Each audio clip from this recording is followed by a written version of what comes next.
Wake up and deliver. Good morning, John. How are you this morning? I'm doing all right. How are you? Not bad. Are you ready to wake up and deliver this morning? I am. It's a little bit later, so we should all be ready to wake up and deliver by 9 a.m., hopefully. Should have already been delivered by now. Yeah, that's true, right? Most of the time you definitely should have at least your day started and things going on for sure. Exactly. Well, this morning we're doing a little bit later because I'm traveling a little bit, so I appreciate everybody able to join us at 9 versus our 7:30. But I think we're still gonna have a pretty good show. Like always, we're gonna start off with some brain food or brain coffee. I thought this one was a pretty good one. A risk with watching your competition too closely is that you get drawn into playing their game and lose focus on your own. I thought that was quite a good one for this morning, as everybody always likes to look at Amazon and all these other competitors, but lose focus on what they're supposed to be focusing on. Yeah, that is good too. I saw someone make a really good post too. I don't know, yesterday, maybe Friday, or what is it, Monday? Maybe, I don't know, Friday, Saturday, or Sunday, sometime over the weekend. And they were really talking about, the logistics industry in general and, people not really even knowing what's going on anymore, right? Feeling that they're very innovative or feeling that they're very cutting edge or that they bring a lot of value to the situation, even though all they do is like sort of basic stuff. And, I think it aligns with that quote because the whole premise of saying like, well, we're better than the next 3PL just because of the fact that we do, 98% SLA or we have 99% SLA or whatever it is basically just you know, chasing, building your business on chasing someone else. So kind of what you're saying there, right? Like, oh, we're better because someone else sucks. Yeah, that's never a good way to promote your business. I think being unique and being innovative will get you further. And we've talked about this many times. Don't look at what everybody else is doing in a marketplace. Focus on what you do well and kind of exploit that aspect of it. But that kind of lines up with what we're seeing and with everybody what everybody's providing right now. It's kind of that like how are you different and how are you showcasing that difference, right? Yeah, no, that's true, right? And what are you actually doing that's either remarkable or really different or something like that? Like it's funny because that the quote and then the comment about everything really hit home for me. I spent like last week I was running around the states and stuff like that. I hit Pennsylvania, New Jersey, New York, and I was really paying attention, especially in Philly and New York that are a little bit more dense when it comes to the population base or whatever, and just looking at the logistics and how people are getting things done in these very dense cities. Because for you and I, like we have Toronto or whatever, but like Toronto doesn't hold a candle to a place like New York. It was insane in terms of like the sheer amount of activity that was going on there all day. And what people were doing, illegal parking, just unloading on the street, people making crazy turns. And it really just brought up, I mean, Robert would probably like this. I see him in the audience there, but like it's just insane. Like at one point I saw two Amazon walkers cross each other on the same street at the same corner, with their big carts of product and stuff like that. And it's like people feeling that they're being innovative or doing things differently just by doing the same kind of model, but with, a small and I would almost, just push and say insignificant change, right? Like, okay, you're not using a truck, you're using a bike. Oh, you're not using a bike, you're using a hand cart. But realistically, everything about how you approach the problem is fundamentally the same. So is that really innovation or is it just a type of cost mitigation? Well, it's funny because that kind of way of doing things has always been done in New York City, right? Like they've used from horses to bicycles to everything else. It's not on the sake of innovation. It's just on the sake of necessity. They had to figure a way out to do it, and they're getting it done. But everywhere else, they haven't seen it because the density wasn't there. So now that expectation is there in rural areas. Like, hey, how do I get next day delivery in a rural area? How do I do this? How do I do that? And that becomes the new. They think it's innovative, but it's been done in dense population areas. And if you go Oh, over even to yeah. China and India and extremely dense places, people are walking doing deliveries because they're so close to, hundreds of deliveries within their DC. Something that we don't have specifically in North America as much as they do in other places.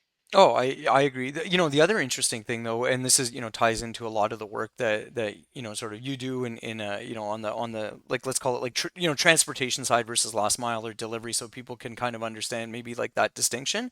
But even from my past life, like I was what like at one point I saw it had to be a 26-foot straight truck going through there making deliveries for the local dairy and I was like, what a goddamn disaster to have this truck on this street at this time. And, it just screams that something is going to have to change because when you have deliveries and you have product that has to get out to market, for example, especially when you're thinking about, retail stores, convenience stores, grocery stores, whatever it is, where, it's not small unitary items that you can throw on a bike or a little hand cart or whatever. And it really does have to be delivered by pallet or whatever. Um, like it, like I can't imagine like that person if they made 5 store deliveries that day, I would be shocked because that's how slow that place was moving. Well, I'm just laughing at myself because I'm wondering when in places like that they're going to become more sustainable, quote unquote, and start using horse and buggy again to make deliveries because it's going to be a far more way of sustainable way of doing it, right? Or even to not to pick on Robert, but to Robert's point, uh, to use utilities because he wants to come in and join us this morning.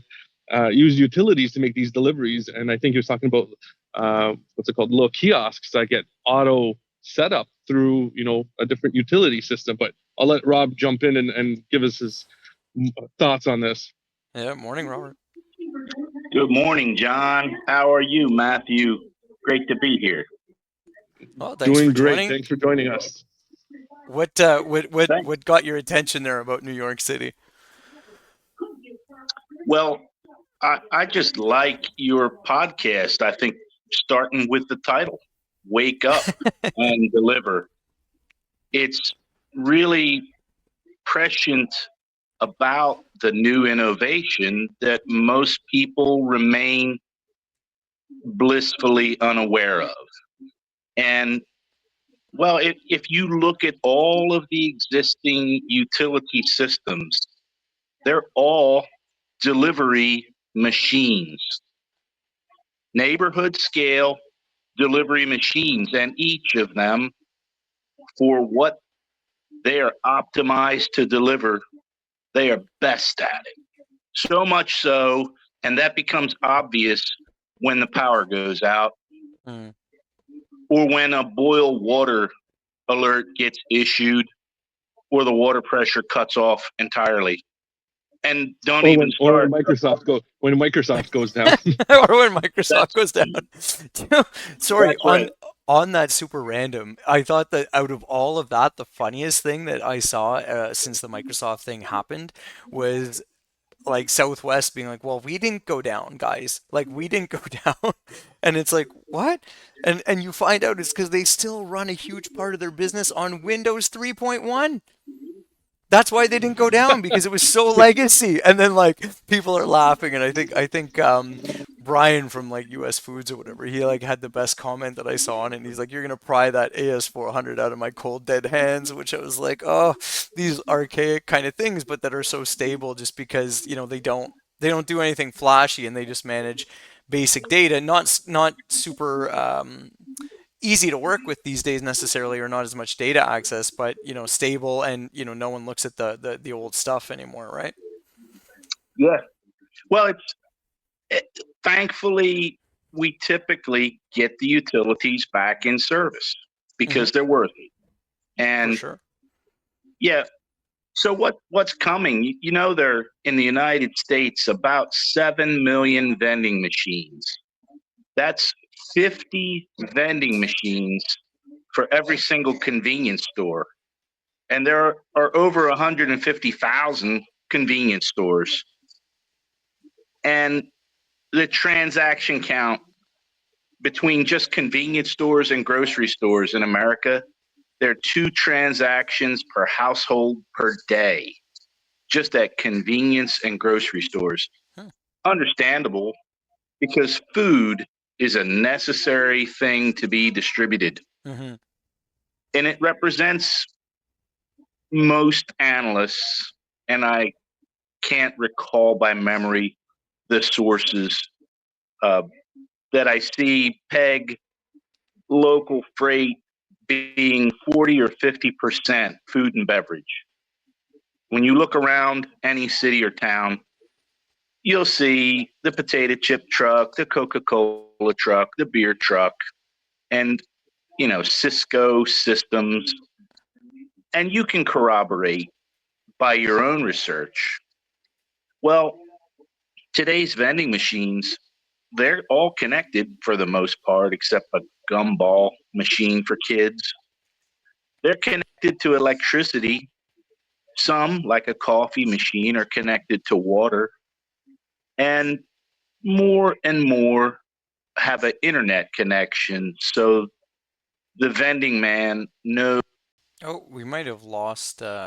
I think we lost Robert I there. think we lost him there. We'll see if he comes back up. But yeah, I Well, mean, I like that idea though. I was gonna just jump in there because even I was just thinking about this because we always talk about logistics in terms of final mile kind of delivery, but if you talk about the logistics of something as simple as convenience of like Van Houten coffee for offices, there's a lot of logistics that go into that as well. And that little service, knowing when the product is low, is just as interesting to kind of combat than our final mile that we always talk about. yeah, Yeah, no. can you hear me now? Oh, yeah, Robert, you're back. Yes, Yeah. sir. So yeah, and I heard you realize my audio dropped. And yes, the vending machine market is the ideal place to begin this next utility because you go for a small concentrated market where people care about convenience more than price. And here's the proof. What do you pay for a beverage at the sports arena? What do you pay for beverages and food at the amusement park? Clearly, in those venues, people care about convenience. Well, Well, you can't you I can't you think in can't bring some of your those own beer venues into the they're being held hostage because it's like, hey, you can't But bring in anything else. By the way, buy my $10 but water. But but like, um, nobody would pay those prices for their everyday groceries. No, no. but it's part of the experience, right? Like, that's the whole thing, right? You're willing That, to spend Oh, $15 for the beer at that's the what I'm Blue saying. Jay game.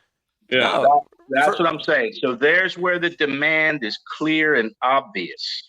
And now you look and look and examine why is that price so high? And don't just make assumptions. The assumption is, hey, they got to make their markup. It's that keeps the ticket prices lower because it's another revenue stream. But it's not just that.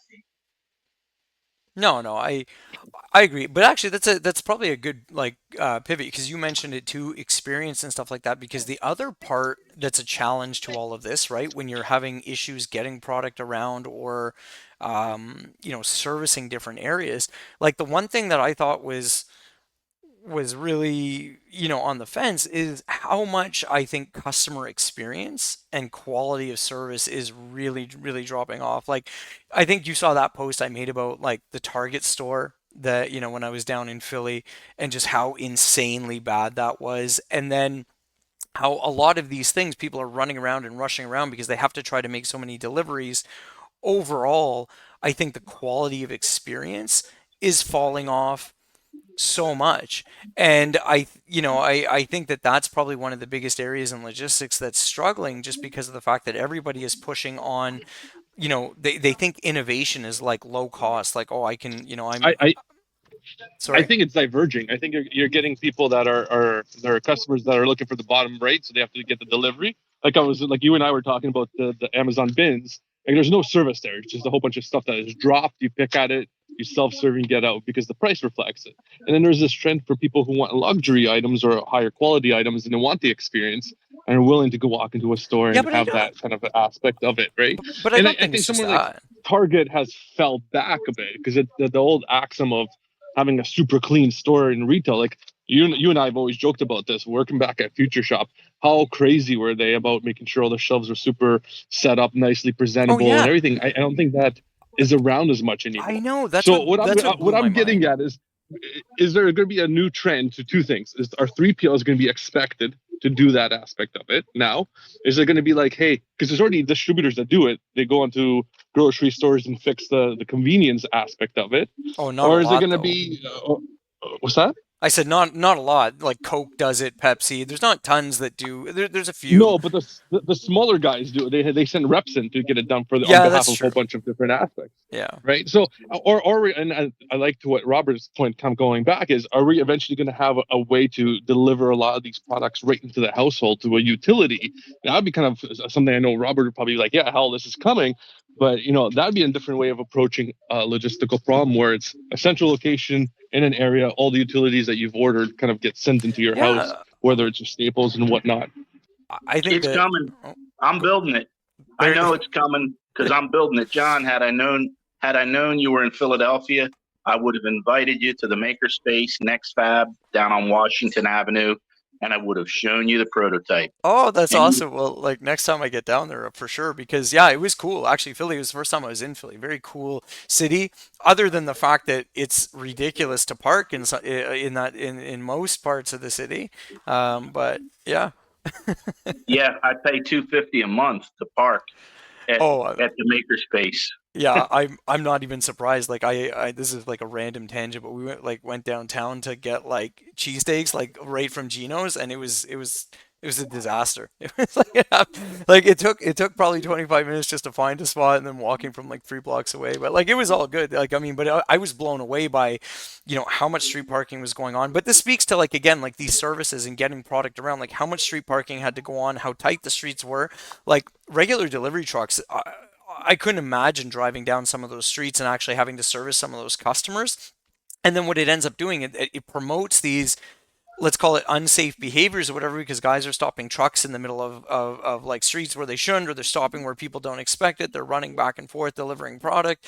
It's honestly like really a mess in a lot of these areas. And I do think that some stuff is going to have to really start to change, because you can't keep having more volume, more delivery. I really think a lot of people are missing. And I see people like Jason and stuff. Hey, Jason, I know you do a lot of like last mile talking about things like that, and seeing like just with delivery exploding in every way, the infrastructure really is not there to support everybody doing it just 9 to 5, essentially, with everybody going to work, with everybody, going to whatever business they're going to, with going to visit people, whoever.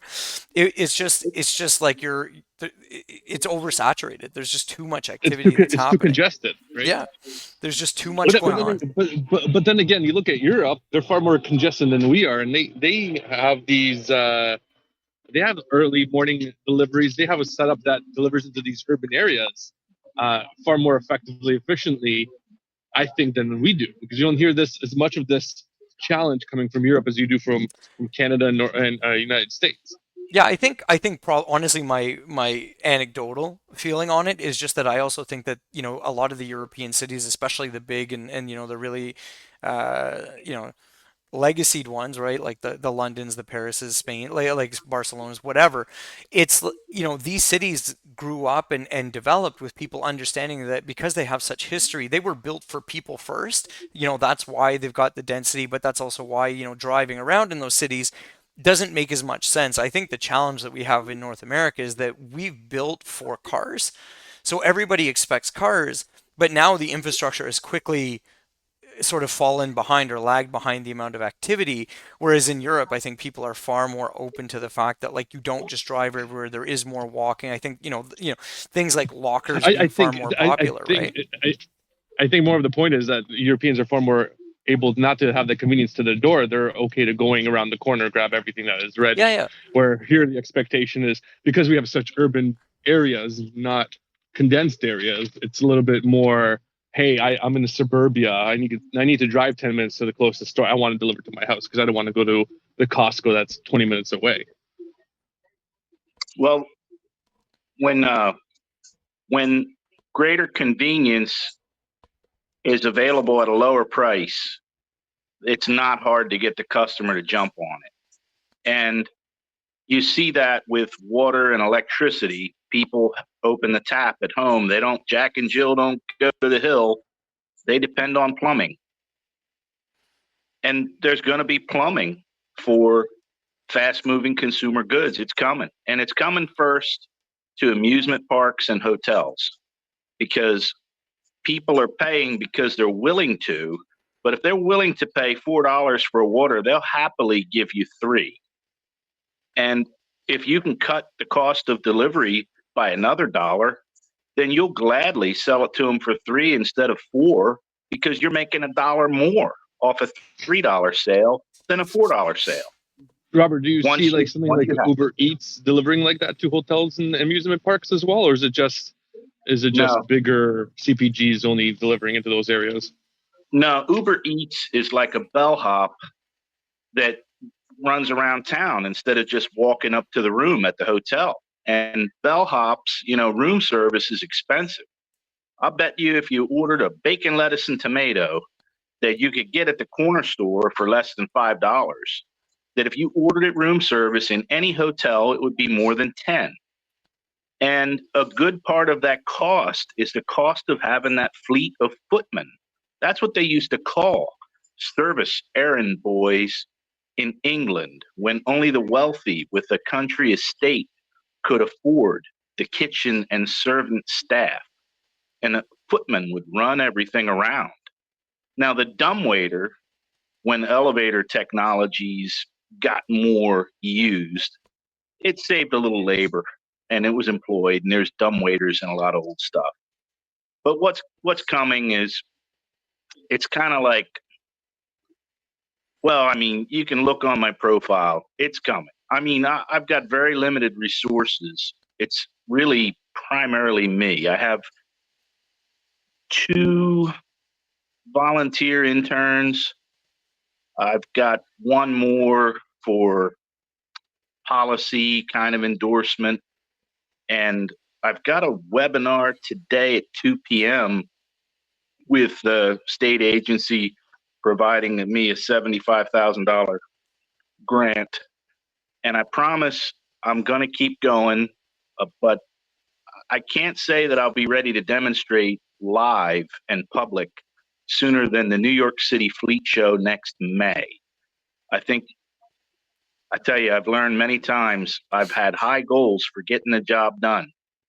And it's good to shoot for the stars, but if you can just get to the moon, be happy about that. Yeah, no, Because- I think you're coming along well. I think what's going to help too is as people realize there's a bigger and bigger problem, they start looking for other solutions because I was I was having a discussion with someone from a large retail brand, and the cost of shipping or whatever came up, and they were like, "Well, if I'm buying $1,000 and you want to charge me $50 for shipping, then I don't care about that." And I'm like, "Okay." But they're like, but if you charge me $50 on $100, I'm not having it at all. And I just said to them straight up, I said, yeah, but you understand that if the box is like, let's say 6x6x6, whether there's like a $10 item in it or a $10,000 item in it, it doesn't change anything about how it may move through the system, the hands it has to touch, the trucks it has to get on, the time that it takes to actually get it to you. Like nothing changes.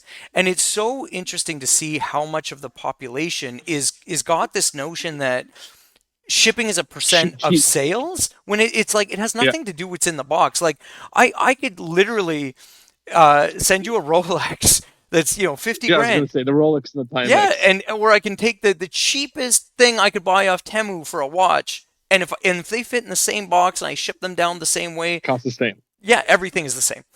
And now the Rolex has no problem paying for it. Right? Sorry? Yeah, that's the fallacy of it all, right? That's what most people think. They think just because it's cheaper, it costs less to move, but it all costs the exact same in the end. Eventually, you come to a bottom rate cost, and then just other ones just pay for better service. That's the differentiator in the price usually, right? Exactly. The Rolex plan is going to want higher security, you want higher insurance, and that's why you probably make a little bit better. Obviously, you make a bit better margin on it, but in the end, it's still the same cost to actually move those goods through the Right. system. It's just the added service that you add on to it. It's like flying first class. You can fly economy, but if you wanted the extra services, you go fly first class, or you go even go on a private plane. It's Right. what But that's it's the yeah, same exactly. movement of travel. Exactly. And that's what, and that's what, people really struggle with when they understand, like, whether it's like LTL rates, for example, or whether it's, dim sort of pricing when it comes to parcel or whatever, is that they don't really understand that dim pricing and a lot of these LTL rates came up because of the fact is that, like, you still take the space. Like, if you've got something, even if it's super light, but it's in these big boxes and you essentially like stop me from putting something else in there, or I can't put other things on top of it or whatever. Like, if you somehow negatively impact my potential to earn, right, you have to pay for it, because even though your product itself may not be either super expensive, super heavy, like some kind of challenge or difficult to move, you're having a negative impact in some other ways. And the really dangerous thing that I think is happening these days with like the Shein and the Temus and all of these things that keep coming in, and even Amazon that's going to start doing it now with like importing these really cheap goods, is that it's really cranking the dial on having people believe that shipping has no value, or the execution, whether it's through a warehouse, through bulk transportation, middle mile, first mile, and then last mile, has no value. Because if you can do free shipping on something of $5, then you should be able to do it on everything no matter what. Like, if anything, you're making money every time you charge. And that's just such a fallacy and so detrimental to the system. And I mean, Matt, you see it all the time with doing a lot of like sort of the bulk and LTL transportation stuff. People just, it's just like everyone just competes on price, and everyone thinks that there is such a huge markup, or such a huge ability in price, when it takes so much to move things around and to do it properly. Well, 11 years ago, 33 copper miners in Chile, they appreciated last mile distribution by utility because they were stuck in a cave in for 17 days until a 6-inch diameter, half a mile long hole was drilled to reach them. And for the next 52 days, all their food, all their medicine, and all their laundry went, came and went to their location through a 6-inch diameter drill bore, half a mile long. Yeah. No, I agree. I think we do have to change a lot of what's going on. Matt, what's going on for you? I know we've got a few minutes left. I felt like I talked a lot today. What do you want to bring up? Anything to finish last conversation? Last bit of conversation. I haven't really seen what was going on in news. The big thing is, curious to see what change is going to happen politically in the United States. That's what's kind of been over the weekend with Biden kind of walking away. And I'm curious what that kind of change will bring into what we expect through different cross-border policies that's going to happen. I think that's going to be on the lookout for a lot of people in the next coming little bit, and especially with how the economy and what tariffs we're going to put on China, and see how they're going to combat Temu, TikTok, and Shein. That's the only thing that kind of rubbed me in a way to think about what should we be doing ahead of time to kind of get ahead of it. But we Oh don't know yeah. until who comes into play, right? But always Well, a no good thought matter no matter exercise. what though, I mean, I think that whether the policy changes are very aggressive or a little bit more moderate or whatever, I think there is such a growing um, awareness in the United States and Canada, other places in Europe, about what a lot of like how these, I don't want to even say necessarily loopholes. I think at one point these things were there to promote, obviously commerce and activity, but now, it's like all of a sudden just like a huge exponential ramp, and it took off in a way that people probably didn't expect. And I saw some post, and I don't know, I think it was probably from a comment perspective, I think it was one of the engagement type things that I got in a long time, just from a comment perspective. But I was saying that this volume and this low cost volume is like a poison pill that a lot of carriers, for example, have used and brought in and are generating revenue from. That when these policies change and they've built their business around all of this, I think it's going to be really, really um, concerning. I think it's going to drive a lot of consolidation. I think it's going to drive a lot of failure through the system because you're going to see people that were never collecting the right level of revenue, that their models were actually never finely tuned, that they bought a lot of business and they were surviving and hoping on the it'll be better when kind of thinking that never really came. And I agree with you. I think that those changes out, are really going to be something to watch and to be concerned for. Honestly, if you're a service provider, I think you really have to understand like what your volume and mix is. And if you're a retailer or a brand, a DTC brand, I really think you have to understand like who you've been working with and how healthy is their business right now, or would be if something dramatic changed like that. Yeah, no, I agree, and I think that's a good way to kind of end on for today because we gotta be on time because we're gonna be conscious of everybody's time this week. And thank you for everybody for joining us. And we'll see you next week at the exact same time. Robert, as always, thanks for coming up and giving us some insights on utilities and how we can do different logistics. When you get a demo or a cool video, please do share. I'd love to see, or I might have to do a trip down to Philly and check it out because I'm very curious to see how it looks. Yeah, for sure. And just to keep in mind for anyone else that was listening and joining, this is very much an open forum. So, Matt and I very much encourage and welcome anyone to ever put up their hand and jump up and speak. Sometimes we have planned topics. So sometimes, like today, we're just kind of going over whatever has been interesting we've seen and whatnot. So we always encourage and would love people to jump up and share their take and their thoughts. So it's one of the big goals that we have for doing this every week, every Monday. Thanks Well both of said. you for having me. Thank you. Thank you. Absolutely. All right. Cheers. Bye, Bye. everybody.